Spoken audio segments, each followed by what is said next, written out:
De início, eu já quero registrar o seguinte: eu não me aterei nessa exposição das Escrituras a combater a hipergraça, tá ok? Hoje eu vou falar única e exclusivamente da graça de Deus, como se a hipergraça não fosse um problema que existe. Então você que caminha conosco sabe que tem, sem exagero nenhum, 30 ou 40 mensagens nas plataformas digitais para você ouvir o que nós pensamos sobre a abrangência da graça. Mas hoje eu não quero defender a graça de Deus, eu quero só proclamá-la na sua maneira mais escandalosa, porque de fato a graça de Deus é um escândalo, amém? Na dúvida, 40, 45 mensagens de 2 horas cada uma, seja feliz, tá bom? Tá tudo aí nas principais plataformas digitais. Vamos ver como os reformadores definiam sola gratia, então. Então, somente a graça, né? Falamos que são 5 solas, depois solos Christus, somente Cristos, e soli Deo glória, somente Deus glória. Sola gratia, ou somente a graça, os reformadores reafirmamos que na salvação somos resgatados da ira de Deus unicamente pela sua graça. Primeiro ponto a relembrar, que eu já falei, repito de várias maneiras. Hoje você vai me ouvir por vezes dizendo: eu já disse, como sempre falamos várias vezes aqui. Isso é extremamente bíblico. Se você olhar atentamente para cartas que os apóstolos endereçavam às igrejas, eles por vezes repetem isso: como sempre vos dizemos, como sempre. Então, o problema e a grande tentação do nosso tempo é toda semana falar uma coisa nova. Daí nascem as heresias. Ok? Sabemos que o evangelho é completo. Me diga. Pegou aí? Mas ele é de aspecto singular. O evangelho é uma boa notícia. Ele é nesse sentido tão simples que ele pode ser traduzido como boa notícia. Ok? Então, perceber isso é fundamental. Nós somos resgatados da ira de Deus. Tenha sempre em mente que a salvação é primariamente ser salvo de Deus e não do inferno, ok? Porque, como Martinho Lutero disse, até o diabo é o diabo de Deus. Então, é um consenso equivocado no meio evangélico protestante que a salvação é ser livre do inferno. Não, a salvação é ser livre de Deus, é ser livre da ira de Deus. Então Cristo absorveu a ira de Deus, ele se tornou o alvo para que você e eu fôssemos salvos da ira de Deus, ok? Pode baixar um pouquinho meu microfone, por favor, gente?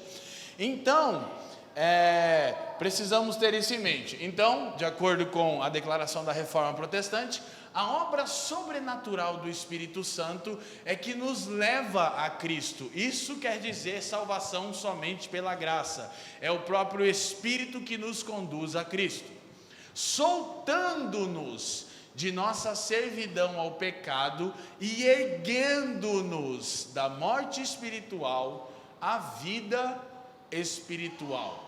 A fé não é produzida pela nossa natureza não regenerada. Então, o que nós vamos descobrir hoje? Que nós somos salvos pela graça, mediante a fé, e que a evidência de que recebemos o Evangelho é o arrependimento. Mas o que nós vamos descobrir hoje é que a fé e o arrependimento, que são exigências para a salvação, na verdade são dons que Deus concede pela graça àqueles a quem Ele elegeu de antemão na eternidade passada, ok? Então, dito em palavras bem práticas e simples, no que diz respeito à salvação, nada inclui a sua ou a minha obra, é 100% obra de Deus, do começo ao fim. Todos conhecem a escritura de Hebreus que diz que Cristo Jesus é o autor e consumador da nossa fé. Ele não só é o causador da nossa fé, ele é quem consuma e que garante que nós obteremos o fim da nossa fé, de acordo com os próprios apóstolos, a salvação da nossa alma. ok? Então Paulo vai dizer isso por vários lugares, como em Filipenses 1,6, ele disse: eu tenho plena convicção que aquele que começou a boa obra, a aperfeiçoará até o dia de Cristo. O que você percebe? Deus começa, Deus desenvolve, Deus conclui. Isso é salvação somente pela graça, amém? Ok? Então,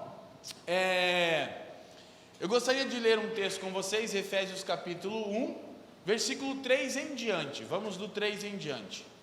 Bendito Deus e Pai de nosso Senhor Jesus Cristo, o qual nos abençoou com todas as bênçãos espirituais nos lugares celestiais em Cristo. Por favor, por gentileza, digam comigo: bênçãos espirituais. Bênçãos espirituais. Então, vocês nos escutam por vezes repetir que bênçãos espirituais são todos os recursos que Deus nos deu graciosamente em Cristo pelo Espírito, para que nos tornemos e cumpramos o que originalmente Deus nos criou para ser e fazer, ok? Essa é quase parte da nossa confissão de fé, então diga comigo: bênçãos espirituais são todos os recursos que Deus nos dá graciosamente em Cristo, por intermédio do Espírito, para que nos tornemos e cumpramos aquilo que originalmente Ele nos criou para ser e fazer, amém? Então, bênçãos espirituais é o pacote completo da salvação, ok? São os recursos que Deus nos dá em Cristo, por intermédio do Espírito, graciosamente. Então Paulo vai listar essas bênçãos espirituais. Essa aqui já é uma pauta que trabalhamos há muito tempo, e há pelo menos 5 bênçãos espirituais específicas aqui. O texto continua e diz o verso 4: como também nos elegeu nele. Então, eleição é a primeira bênção espiritual, antes da fundação do mundo, para que fôssemos santos e irrepreensíveis diante dele em amor. 5, e nos predestinou para filhos de adoção. A adoção é a segunda bênção espiritual, por Jesus Cristo, para si mesmo, segundo o beneplácito de sua vontade, para louvor da glória de sua graça, pela qual nos fez agradáveis assim no amado, em quem temos a redenção, terceira bênção espiritual, pelo seu sangue, a remissão das ofensas, segundo as riquezas da sua graça, que ele fez abundar para conosco em toda sabedoria e prudência. 9, descobrindo-nos, quarta bênção espiritual, revelação, o mistério da sua vontade, segundo o seu beneplácito que propusera em si mesmo, de tornar a congregar em Cristo todas as coisas na dispensação da plenitude dos tempos, tanto as que estão nos céus, como as que estão na terra. Nele, digo, em quem também fomos feito herança, havendo sido predestinados conforme o propósito daquele que faz todas as coisas segundo o conselho da sua vontade, com o fim. Para que tudo isso? Com o fim, com o objetivo, para que sejamos para o louvor da sua glória, nós, os que primeiro esperamos em Cristo, em quem também vós estáis, depois que ouviste a palavra da verdade, o evangelho da vossa salvação, e tendo nele também crido, fostes selados com o Espírito Santo da promessa. Quinta bênção espiritual, o selo do Espírito. 14, o qual é o penhor da nossa herança, para a redenção da possessão adquirida, para louvor da sua glória. Amém? Que o Senhor nos conduza nesse repartir das Escrituras. Relembrando alguns conceitos que sempre trabalhamos, que nunca deveríamos passar por eles. Sempre que os apóstolos escreveram sobre as doutrinas da graça, ou sobre a salvação somente pela graça, eles escreviam em espírito de louvor. Por vezes, Paulo, esses 13 versículos, 11, são um hino de louvor, introduzidos por bendito seja o Deus e Pai. Paulo está louvando a Deus pela gloriosa salvação em Cristo Jesus, e ele diz 3 vezes no texto, 1:6, 1:12, 1:14, para o louvor da sua glória. E isso é maravilhoso de termos em mente. De acordo com as Escrituras, o louvor da glória de Deus e sua graça para conosco são as justificativas bíblicas para a intervenção divina na história. Traduz: Por que Deus invadiu a história? Porque Ele ama o seu próprio nome. As Escrituras por vezes dizem que Deus ama o seu próprio nome. Então isso nos leva a entender que o Evangelho é estritamente sobre a pessoa do Deus triuno. O Evangelho não é a respeito meramente de sermos salvos das nossas calamidades. De fato um efeito do Evangelho. Mas o Evangelho é Deus intervindo na história por amor do seu próprio nome. Ok? E essa é uma coisa que mexe com Deus, como quando Moisés diz: Senhor, mas o teu nome será zombado entre as nações. Moisés sabia que Deus ia, não, o negócio aqui é comigo. Então, o louvor do próprio nome de Deus e sua graça maravilhosa para conosco são as justificativas que as Escrituras nos dão, pelas quais Deus invadiu a história. Porque Ele ama o seu nome e porque Ele é gracioso em sua natureza. Amém? Então isso é maravilhoso de termos em mente. Esse texto é riquíssimo, na verdade eu poderia fazer toda a exposição somente nele, mas eu vou usar outros textos para diversificar e agregar nossa reflexão hoje. Então nós só teremos uma citação e vamos usar um quadro. Esta passagem descreve o plano de Deus para a salvação em termos de passado. O que aconteceu no passado? Deus nos elegeu, ok? É um fato passado. Na verdade, Paulo diz que é na eternidade passada, nem o mundo havia sido criado. Presente, então descreve o plano de Deus para a salvação em termos de passado.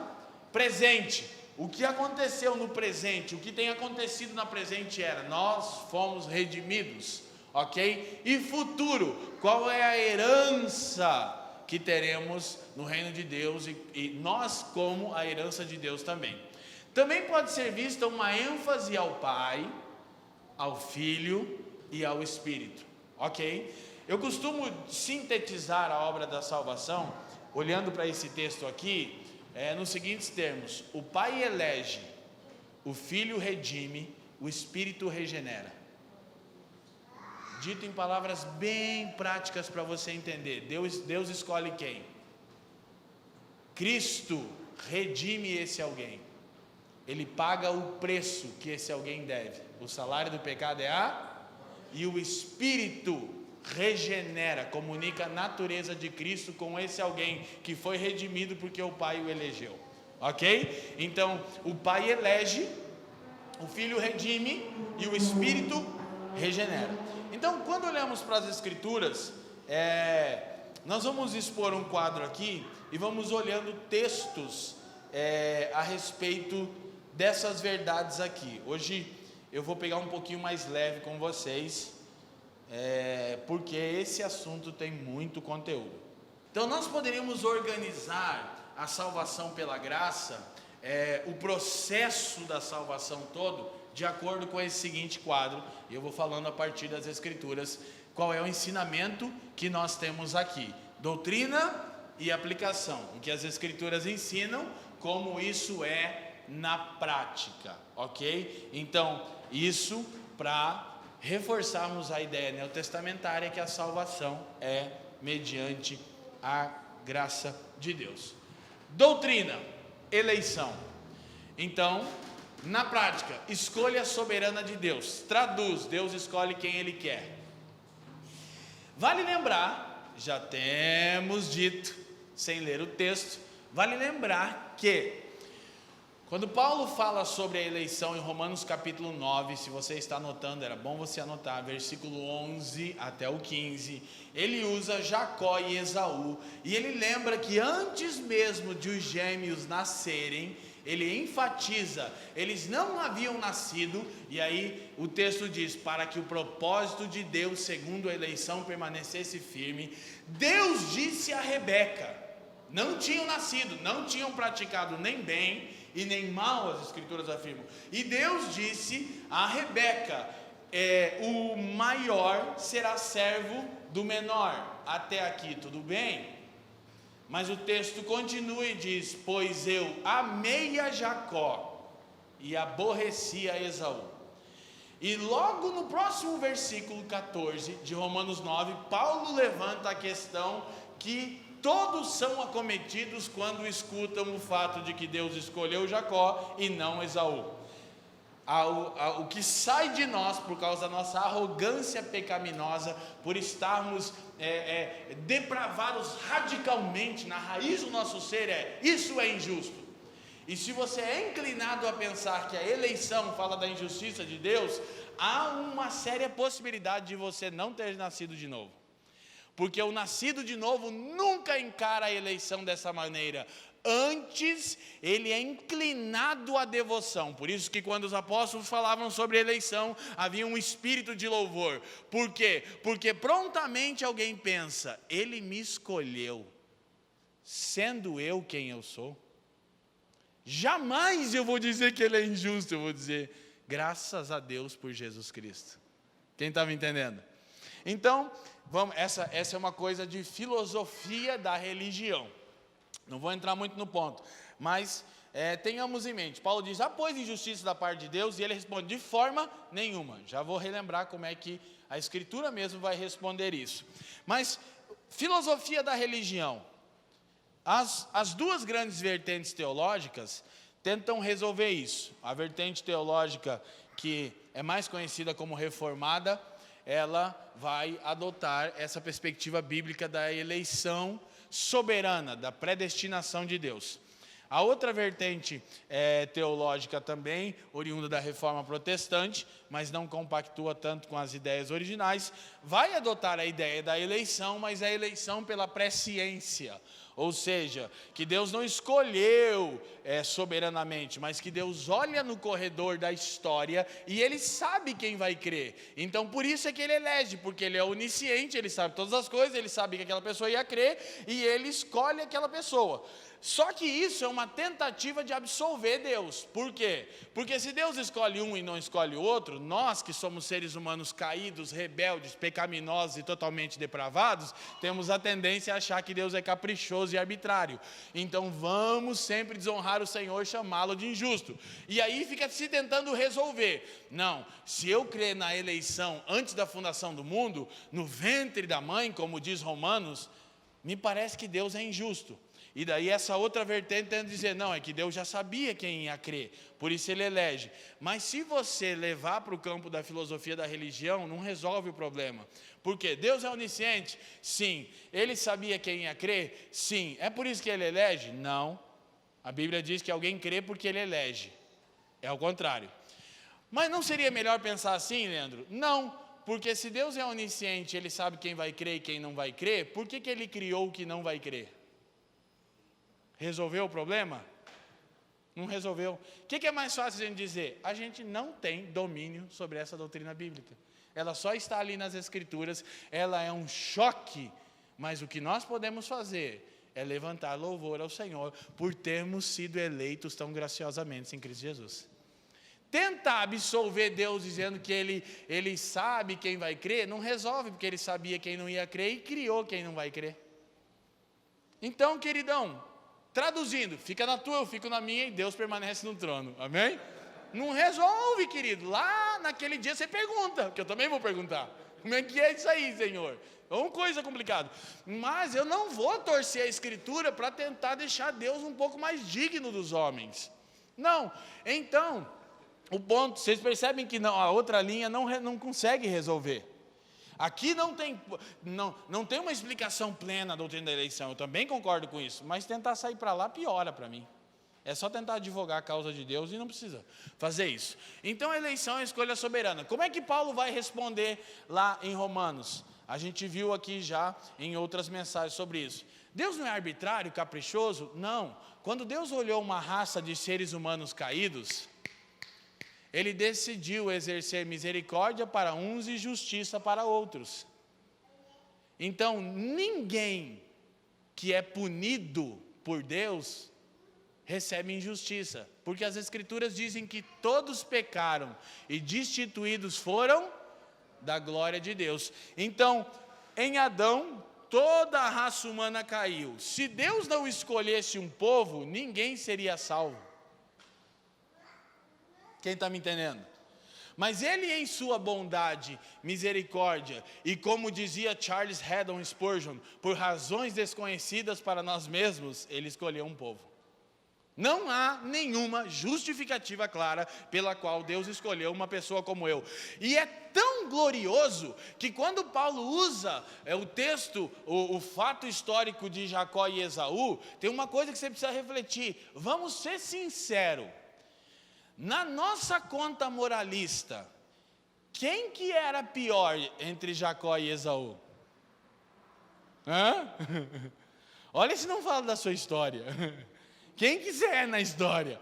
Vamos falar a real, o Esaú nem era tão do mal assim, né?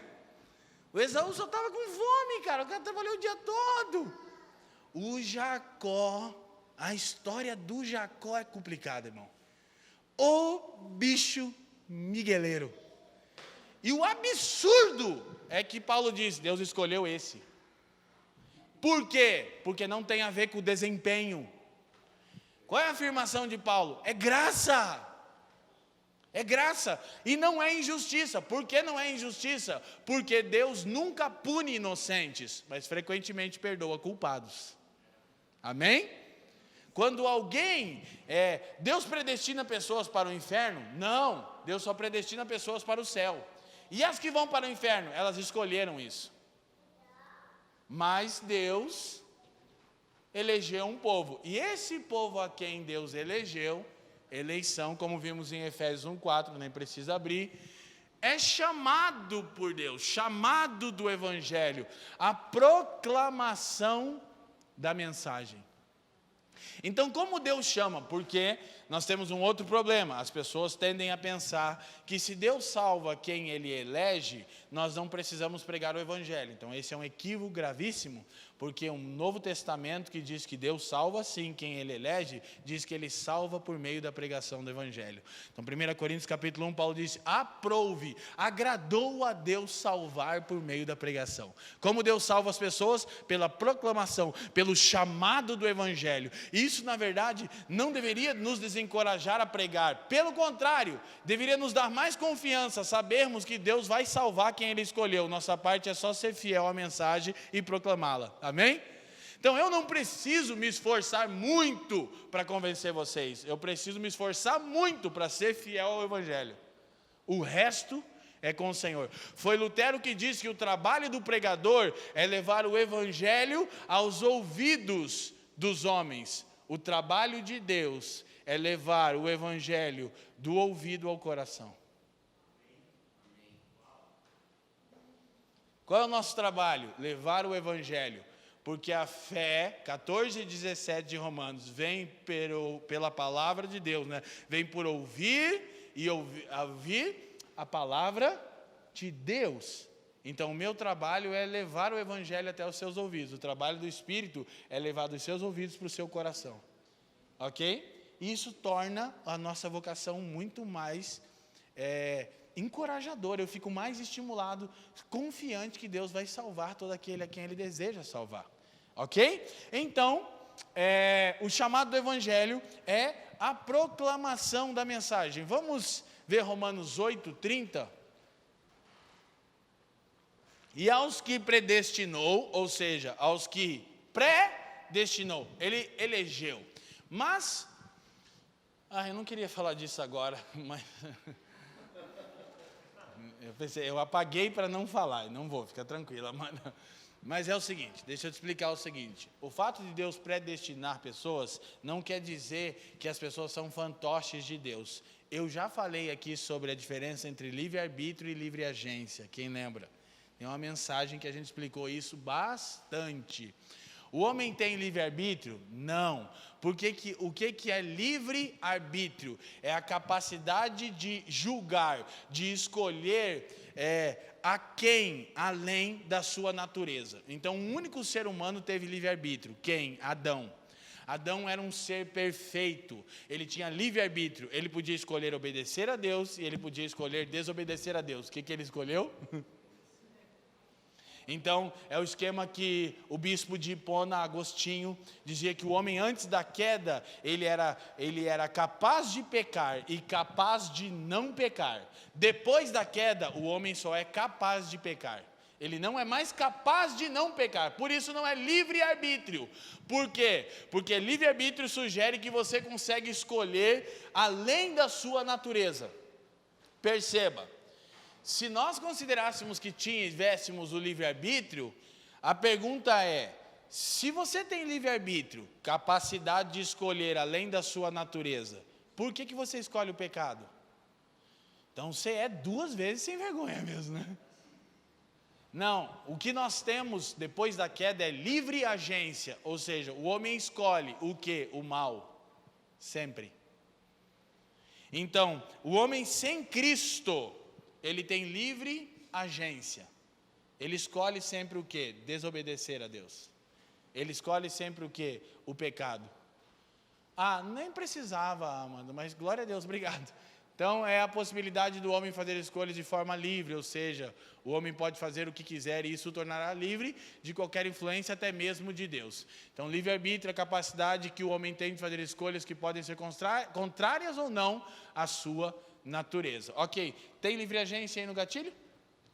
Livre agência pode ser definida como a capacidade de o homem fazer escolhas somente de acordo com a sua natureza. É isso que nós temos agora, livre agência. Então Deus não está te manipulando, não, você escolhe, mas você escolhe a partir da sua natureza. Se Adão, que foi criado santo e reto, pôde fazer uma escolha contrária à sua natureza boa, depois do pecado, todos os homens agem somente, por isso livre agência, de acordo com a sua natureza, agora decaída. Todavia, para o nascido de novo, uma coisa fundamental é acrescida aqui. Qual? Uma outra natureza. O homem em Cristo tem livre-arbítrio? Não, daí que não tem mesmo, né? Aquele papo de negue-se a si mesmo, não sobra espaço de viver. Se você já não tinha sem Cristo, em Cristo é que você não manda nada, traduzindo, entendeu? Mas o homem continua tendo livre agência, com uma diferença fundamental. Agora, ele tem uma nova natureza sendo desenvolvida nele. Então, ele precisa aprender, por meio da obediência e da obra do Espírito, escolher a partir da natureza de Cristo nele. Então, quando você peca, a responsabilidade é sua, porque agora você tem em você a natureza capaz de vencer o pecado, a carne e o diabo. Então, é aquela coisa toda que Paulo explica em Romanos 8, que Paulo explica em Gálatas 7, é a tal da batalha entre o espírito e a carne. Ok? Então, essa é a condição. Voltamos a Romanos, por favor. Então, aqueles a quem Deus predestinou, porque é o chamado do Evangelho, 8:30 de Romanos, Ele elegeu, a esses também chamou. E o ponto é, Deus não chama a todos? Não, dentro disso que Paulo está dizendo. Porque aqui Paulo vai dizer o seguinte, esses que Deus chamou, Ele também justificou. E esses que foram justificados, Ele também glorificou, ou seja, ele está falando sobre ele ser o autor e consumador da nossa fé. Então Deus não chama todos os homens, não conforme os reformadores diziam, chamado eficaz. É quando Deus chama quem elege. Quando Deus chama quem elege, esse tal não resiste o chamado de Deus. Daí o termo graça irresistível. Ok? Então eu vou explicar de novo pelo quadro como é que isso acontece conosco. Se você parar para pensar, você vai refletir que antes de você estar em Cristo, penso eu, você provavelmente conhecia pessoas moralmente melhores que você e que elas não escolheram Cristo até hoje. Pergunta para si mesmo, por que você escolheu? Você conhece alguém que você olha, poxa, essa pessoa era moralmente melhor do que eu, o cara era alinhadinho, a moça era alinhadinha, e ouve o Evangelho e não responde o Evangelho, e eu, todo estrupinhado em pecado, criei. Alguém se identifica com isso? Se não levantar a mão, vou apontar algumas pessoas aqui. Não, que tem uns caras aqui que estão na minha categoria, assim, pecador dos nível top, né? Um negócio aqui cabuloso. Já levanta a mão aí, né? Garante aí que senão eu vou começar a profetizar. Então, o chamado eficaz se dá por meio da proclamação da mensagem. Torna a dizer, nós precisamos pregar o glorioso Evangelho de Jesus Cristo. Junto com isso, acontece o quê? A regeneração. Essa é uma coisa aqui muito interessante. Eu não vou abrir tanto, porque eu quero ser hoje mais bem pragmático, no bom sentido da palavra. A regeneração, que é o novo nascimento. O novo nascimento, ele tem que acontecer antes da sua conversão. Por quê? Porque você não pode escolher Deus. Então, a grande questão aqui, vamos a Efésios capítulo 2, versículo 1. Depois a gente volta para o quadro, regeneração, chamado Evangelho, regeneração. Efésios 2, verso 1. Ele vos deu vida, estando vós mortos nos vossos delitos e pecados. Querido, eu tenho assim uma séria dificuldade com as pessoas que tentam argumentar contrariamente a isso. Não tem como, não precisa do grego, do hebraico, do aramaico, não precisa de nada, não precisa ser inteligente, precisa saber ler, até o Benjamin vai entender. Ele nos deu vida, regeneração. Quando? Quando estávamos mortos. Em que momento? Quando ouvimos o Evangelho. Por quê? Porque nos elegeu na eternidade passada. Porque eu não posso escolher a Deus. Eu estava morto em delitos e ofensas. Então, a regeneração acontece antes. Agora, eu não quero de maneira nenhuma promover facção, mas eu preciso afirmar. Diferentemente dessa posição clássica reformada, a segunda posição diz que Deus dá graça preveniente. Cara, é um negócio difícil. Vou tentar explicar para vocês, que é uma bagunceira. Aquele negócio de escolher no corredor da história, mas aí quem que pôs o corredor da história que não foi Deus, não bate as contas, né? Então, uma segunda perspectiva, que quer sempre absolver Deus, dizer Deus não é culpado, mas Deus não é culpado mesmo de nada, culpado é você e sou eu, ok? Então, uma segunda perspectiva tenta nos dizer que funciona mais ou menos assim. Você está mortão no pecado, porque nenhuma vertente nega a eleição, nenhuma vertente nega o chamado do Evangelho, nenhuma vertente nega a regeneração, mas interpretam diferente. Então, a segunda vertente teológica diz que funciona assim: você está morto, não está morto, porque não é enfermo. Meu amigo Leivson disse que vai fazer uma camiseta, mortos e não enfermos, que é um tópico do livro que eu explico. Porque houve aquele problema na história da igreja. A heresia pelagiana, do falso mestre chamado Pelágio, começou a ensinar que o homem não era pecador por natureza, mas que ele se tornava pecador quando pecava. Já disse isso aqui. Na prática, é aquela coisa de criança até 7 anos vai para o céu, amém? Por quê? Porque a gente aprendeu que o homem não é pecador por natureza. Você não sabe quem é Pelágio, você nunca ouviu o pelagianismo, mas ele te influencia. Legal, né? Você vê que se você desprezar a história, não te imuniza com as falsas heresias. Na verdade, você se torna uma vítima inconsciente delas. Então a gente acha, mas era inocente. Não tem inocente. Você é concebido no pecado. Não é nem que você nasceu no pecado. É que quando seu pai e sua mãe fizeram você, já era pecado. Aí você nasce, você é o pecado. Nasceu o pecado. Pronto, olha que beleza. Então, aí está morto. Estamos mortos. O que essa segunda vertente tenta resolver? Graça preveniente. O que é graça preveniente? Quando alguém vem pregar o Evangelho para o morto, para o ímpio, naquele momento Deus dá uma medida de graça. É tipo um choque de desfibrilador, lembra?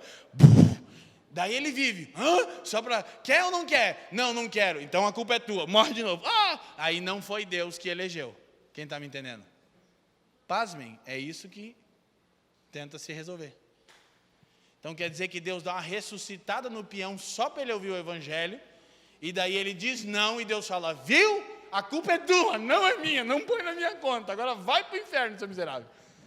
Gente, você vai torcendo as escrituras, você vai entrando num problema seríssimo. Não, então quando a gente escuta o Evangelho, aqueles a quem Deus elegeu, no exato momento Ele nos dá vida. Mas Ele não dá a vida como um choque para ressuscitar e depois o coração para de novo. Não, o novo nascimento não é uma experiência laboratorial. O novo nascimento é uma obra consumada, é instantâneo. Nasceu de novo, acabou. Uma vez filho de Deus, para sempre filho de Deus. Amém? Isso é maravilhoso. É glorioso. Então, Ele nos deu vida. Então, próximo, voltamos para o nosso quadro. Tudo bem até aqui? Estão comigo, gente? Sim? Então, nesse momento, inicia-se. Na verdade, eu podia ter invertido aqui agora. Eu mudo toda hora. Esse quadro é do Gruden, mas eu mexi na ordem. E agora pensando que eu podia ter botado justificação antes. Mas dá tudo na mesma. É tudo junto. Esse primeiro processo é tudo junto. Até a adoção é tudo junto. Só na eleição, você nem existia, nem eu, nem mundo, nem nada, ok? Chamado evangelho, regeneração, conversão e justificação é tudo assim, ó, na hora. É tudo um pacote que vem na hora. Então a conversão, que ela é seguida de fé. Então o texto de Efésios 2:8, por favor, vai nos dizer, Efésios 2:8, esqueci um texto, agora que eu lembrei. Pela graça sois salvos mediante a fé, e isso não vem de vós, é dom de Deus. Algumas pessoas não percebem que dom de Deus não é apenas a graça, é a fé. Então você só creu porque Deus te concedeu a capacidade de crer. Porque você estava morto. E como Ele te concedeu? Quando Ele te regenera por meio da proclamação do Evangelho. E por que Ele faz isso? Porque Ele te escolheu. E como é que Ele te conta que escolheu? Te chamando pelo Evangelho. Entendeu? É assim que funciona, está tudo muito conectado de acordo com o que os apóstolos vão ensinar no Novo Testamento. Então, agora eu preciso, faltou o texto aqui de quando Paulo fala a Timóteo, 2 Timóteo 2:25, Amanda, por favor. Então a fé é um dom, disciplinando com mansidão os que se opõem, na expectativa de que Deus lhes conceda não só o arrependimento, para conhecerem plenamente a verdade. Então, o que esse texto está nos dizendo explicitamente? Que Deus é que concede o arrependimento. Então, a conversão é marcada por fé e por arrependimento. Não existe conversão que não tenha arrependimento. Tem que haver um deixar a velha vida. Mas o arrependimento é concedido por Deus. E Paulo instrui a Timóteo que ele deveria exortar e disciplinar os que se opunham ao Evangelho, a fim de que Deus concedesse a esses o arrependimento. Próximo, vamos para frente. Voltamos para o quadro, por favor. Então, justificação, repito, poderia estar antes ali de conversão, poderia muito bem estar abaixo de regeneração. Então, nesse momento também, nós somos justificados. Por quê? Porque fé é depositar a nossa esperança em Cristo. E quando nós depositamos a nossa fé em Cristo, a justiça de Cristo é imputada a nós. Foi tudo que eu falei semana passada, não vou voltar nesse ponto. É o sola fide, nós somos justificados. E qual é a marca principal da justificação? Romanos capítulo 5, versículo 1. Olha só, justificados, pois, mediante a fé, temos paz com Deus por meio de nosso Senhor Jesus Cristo. Vou insistir nesse ponto aqui, queridos. A coisa mais maravilhosa que nos aconteceu é Cristo ter feito a paz entre nós e Deus. Por quê? Eu iniciei dizendo que nós somos salvos da ira de Deus. O pecado nos tornou inimigos de Deus. E isso é o pior problema que o ser humano pode enfrentar. O diabo não é um problema, o inferno não é o problema é Deus para os ímpios. Por isso que Jesus disse, não temam quem pode matar o corpo. Temam quem pode matar a alma. Ele não estava falando do diabo, não é o diabo que mata a alma. Ok? Então, somos salvos da ira de Deus e no momento em que cremos, porque nos é concedido, nós somos justificados. A justiça de Cristo é imputada a nós e nós desfrutamos de paz. com Deus. Então deixa eu te falar uma coisa. Presta atenção como o nosso cristianismo, ele está diluído de consistência. Por que existem tantos cristãos perturbados? Porque eu vou te falar uma coisa, querido. A vida, ela nos garante aflições. O próprio Senhor disse que nós teríamos aflições. Mas alguém que está em paz com Deus, não tem conflito com mais nada. E a razão dos nossos conflitos é a inimizade com Deus. Você lembra como foi no Éden? O pecado causou a inimizade com Deus. Mas quando Deus desce e fala, Adão, você comeu do fruto que eu te ordenei que não comesse? Como é que Adão respondeu? Foi ela. Qual é o resultado da inimizade com Deus? Conflito com o próximo. Se você vive perturbado, meu irmão, vou te falar de novo, contencioso, birrento, tem alguma coisa errada na sua fé. Porque se você está em paz com Deus, cara, por Jesus Cristo, eu não consigo entender, Leandro, esses crentes que vivem, Fábio, criando conflito. Ah, porque falou, ah, porque disse, ah, porque cantou, ah, porque eu não gostei. Cara, está acontecendo algum problema. Você está em paz com Deus? Você imagina, eu estou em paz com Deus, aí você está, eu não gostei do que você falou. Eu estou em paz com Deus, mano, estou doido na cabeça. Estou preocupado com o que você está achando, eu estou em paz com Deus, então está tudo, let it flow para mim, estou na paz e amor com a rapaziada. Sim ou não? O que torna a vida da igreja difícil? A contenda, o conflito de pessoas que não estão em paz com Deus. E se você não estava em paz com Deus, das duas uma. Ou você não nasceu de novo, ou você não entendeu ainda o evangelho direito. Se você sair daqui convicto que justificação garante paz com Deus por meio de Jesus Cristo, cara, que problema que você tem mesmo? Se você crê na esperança gloriosa do aparecimento do Senhor, se você crê na vida eterna, se você crê na ressurreição, se você crê na glorificação do corpo, se você crê na soberania de Deus, qual que é o problema? Mas a gente não é suscetível, somos suscetíveis. Nós não podemos sofrer, claro que podemos, nós não podemos chorar, claro que podemos, mas a gente não deve responsabilizar os outros por causa disso, nem tampouco a Deus. Quem está me entendendo? Temos justificados, pois, mediante a fé, temos paz com Deus. E a paz com Deus traz a paz de Deus. Ter paz com Deus é melhor que ter a paz de Deus, mas a paz de Deus é consequência de quem está em paz com Deus. Então, Paulo dizia, a paz de Deus guardará a vossa mente. Você não está perturbado, a paz de Deus, irmão, aleluia. Não é uma bênção, varão? Paz do Senhor, coisa legal, cara.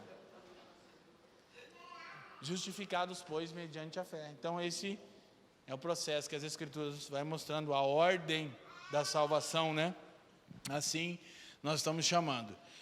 Neste exato momento, se isso já não fosse maravilhoso, seu status muda. Essa coisa que você precisa entender sobre a graça de Deus. A graça não apenas resolve o nosso problema de inimizade com Deus, e tipo aquele perdão que você diz, eu perdoo, mas não quero ver nunca mais a cara dele. Mas está perdoado. Já viu? Eu nunca mais vou me esquecer, pro resto da minha vida, a Fran já sabe o que eu vou falar. Minha irmã mais nova não está aqui, a Miriam, mas nunca mais vou esquecer disso, não consigo, Fábio, eu tento. Toda vez que eu falo isso, eu lembro que um dia uma moça foi pedir perdão para minha irmã mais nova de um conflito que ela tinha tido lá. Eu nem lembro qual era o caso. Pasmem, é verdade, na igreja. Ela chegou para mim e disse, eu te odeio, mas eu te perdoo. Cara, bagulho louco, nível hard. O perdão, ele restaura a relação. Agora, e quando a pessoa não quer? Tudo bem, você está tranquilo, mas você está de boa para com aquela pessoa.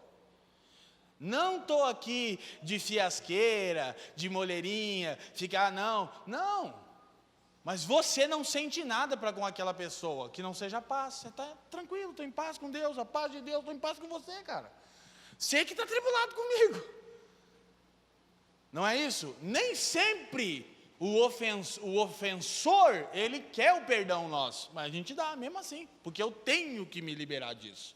E se isso já não fosse glorioso, nos tornarmos amigos de Deus, o status é acrescido. Nós não somos apenas amigos de Deus, mediante a graça, nós nos tornamos seus filhos. Qual a coisa mais interessante? É que uma amizade, na ótica de Deus não, mas na ótica do mundo uma amizade poderia acabar. Mas ninguém deixa de ser filho, nunca. Por isso que a linguagem neotestamentária, para aqueles que são salvos pela graça, é a linguagem de adoção. É quando há uma inserção na família de Deus. O que as Escrituras dizem no Salmo 68, Deus faz com que o solitário habite em família. O que é o nosso grande desejo, o grande peso do nosso coração, e qual vai ser sempre a nossa luta para sermos uma família. E isso não é fácil, eu sempre digo para os irmãos do time de liderança, os irmãos que servem no apacentamento também, que a gente vai ser cobrado para sempre por causa daquela frase ali na parede. Foi uma ideia linda da Jaque, mas é família! Ai, não me ligou! Ai, tá bom, qual que é teu número mesmo? Oi, tô te ligando agora, Pedro. Tá feliz? Deus, irmão, que a gente... Glória a Deus! Vocês estão felizes com isso? Então nós somos inseridos na família de Deus. As Escrituras nos afirmam isso em Efésios 1:5, mas eu quero só 1 Coríntios 1:19. Aqui, já está a adoção de filhos, obrigado, Amanda. Segundo o beneplácito da sua vontade, essa coisa é maravilhosa. Paulo, ele dá uma viajada na maionese para dizer assim, que Deus nos recebe como filhos, nos adota como filhos, porque Ele quer. Entendeu? Aí ele fala que é o beneplácito, porque querer não traduz, ele quer dizer que o querer de Deus, ele é bom, é o bom prazer de Deus, não é uma coisa aleatória não, é exatamente você que Ele quer, é um negócio especial demais, assim. Paulo dá uma agregada, né? E daí 1 Coríntios 1:9, fiel é Deus, Deus é fiel, pelo qual fostes chamados à comunhão de seu Filho, Cristo Jesus nosso Senhor. Essa é uma coisa gloriosa, porque nós somos chamados à comunhão do Filho, e a própria Escritura vai dizer que a comunhão do Filho é com o Pai. Traduz o que Paulo está dizendo, Deus é fiel, Ele nos chamou para desfrutar do mesmo nível de relação que Jesus tem com Ele. Eu nem consigo imaginar o que é isso. Você consegue entender que Paulo está dizendo que nós somos chamados a desfrutar da relação com o Pai, assim como Jesus desfruta dessa relação? Sem dúvida, a plenitude disso é só na vida eterna, de maneira nenhuma vai ser agora. Mas esse é o chamado fiel de Deus.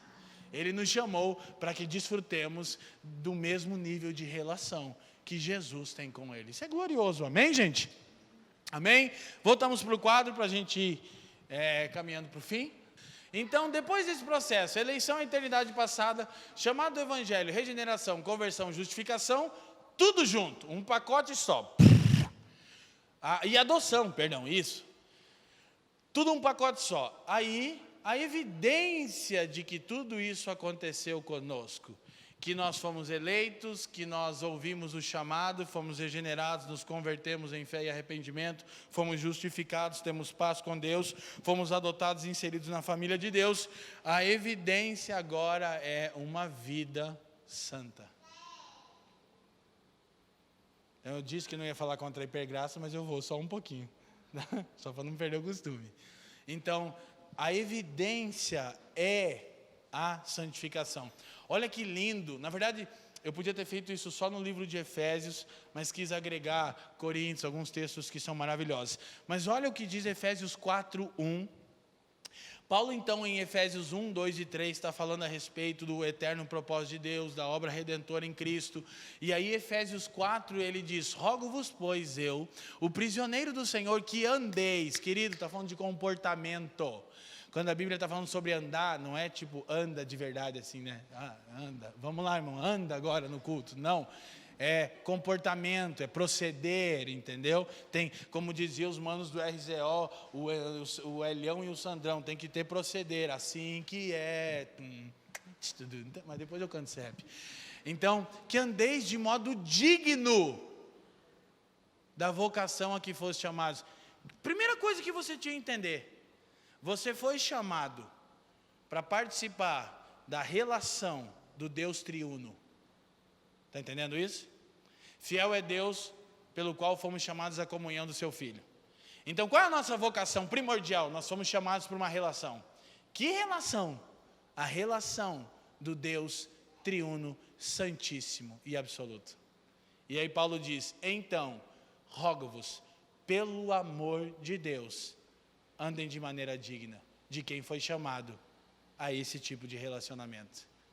Pergunta, nosso proceder é digno? De quem foi chamado a comungar com o Deus eterno? Aí muda tudo, não tem a ver com o inferno, não tem a ver com o diabo, não tem a ver com você tentar ser bom para as pessoas, tem a ver com você reconhecer que Ele é digno.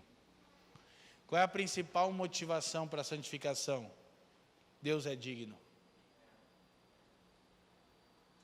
Por que nós vamos dizer não ao pecado? Porque Ele é digno. Quem está me entendendo? Coloca isso na sua vida prática. Quando o pecado bater na sua porta,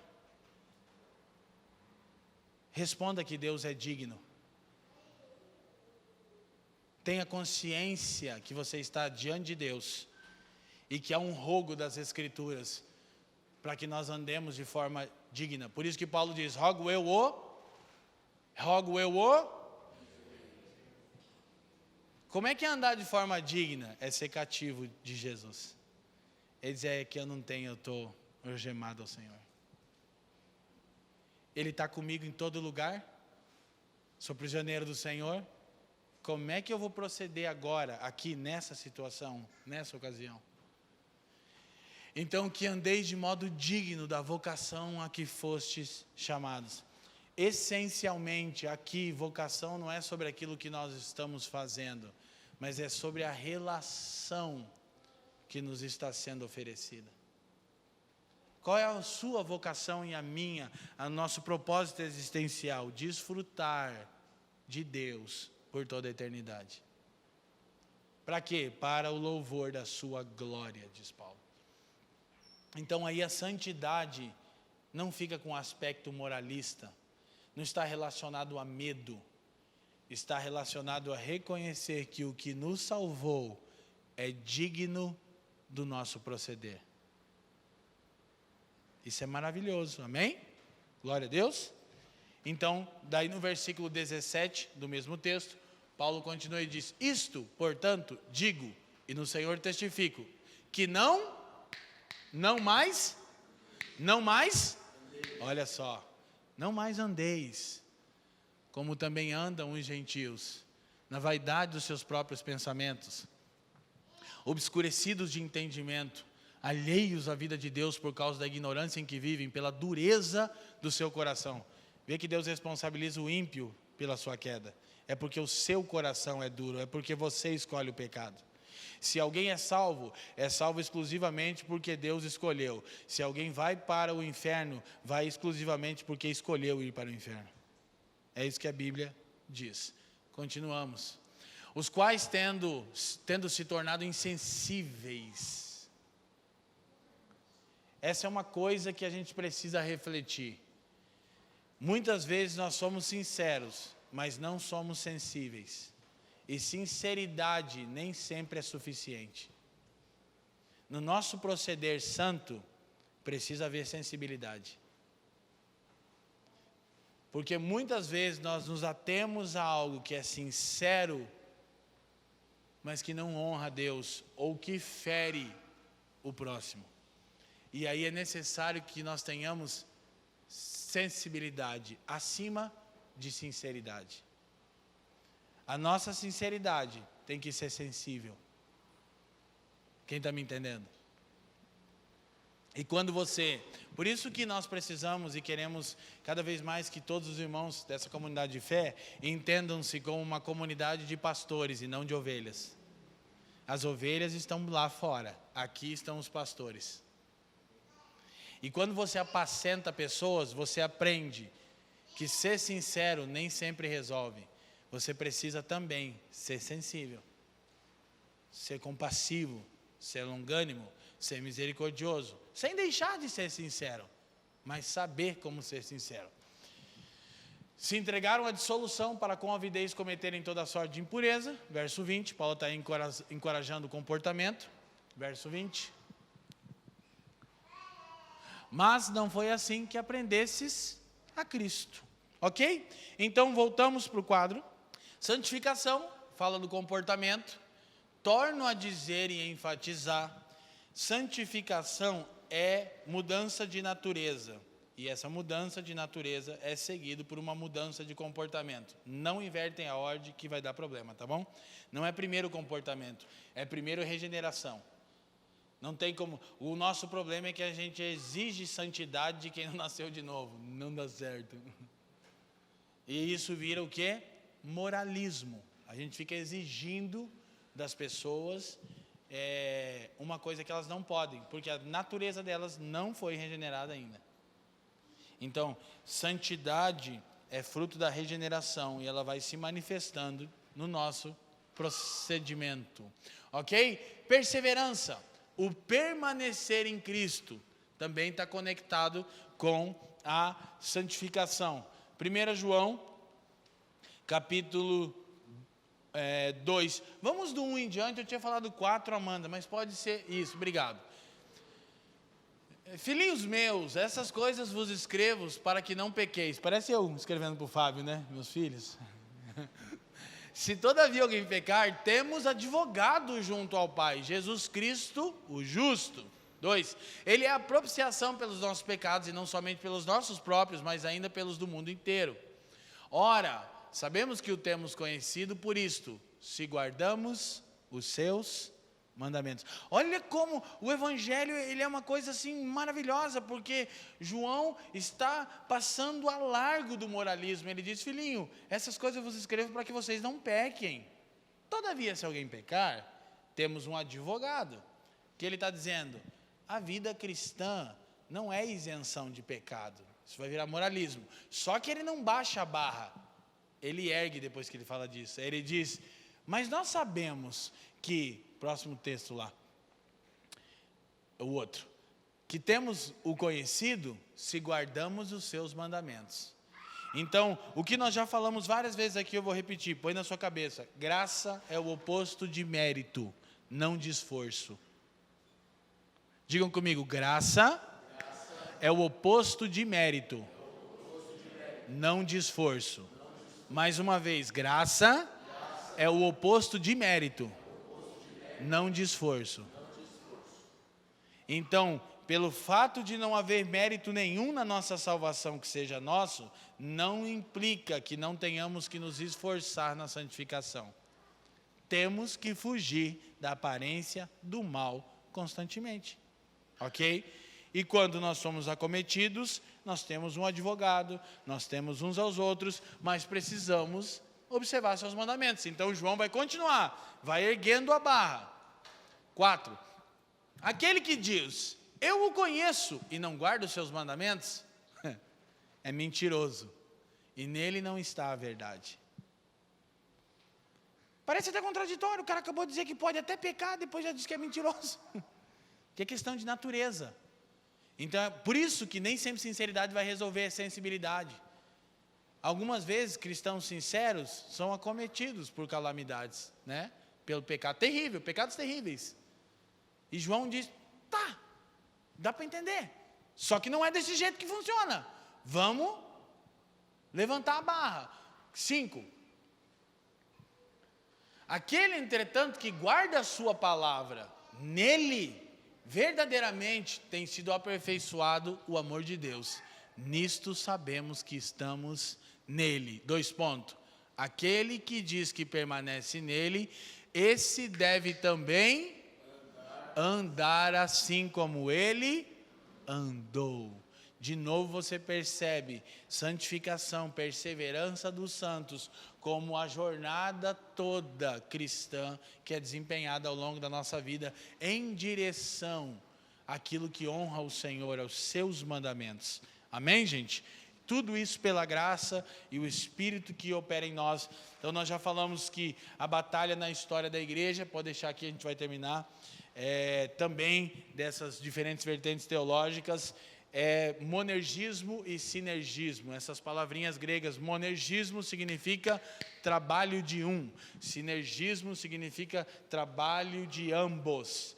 Então a grande questão é, na salvação, há uma atuação monergística de Deus ou sinergística? Ou seja, depende do homem alguma coisa ou é exclusivamente de Deus? Então, os pais da igreja, os apóstolos, os pais da igreja, os reformadores disseram, não tem nada do homem. A salvação é estritamente monergística. Ela se dá toda, a eleição, chamado evangelho, regeneração, conversão, justificação, adoção, é 100% monergística.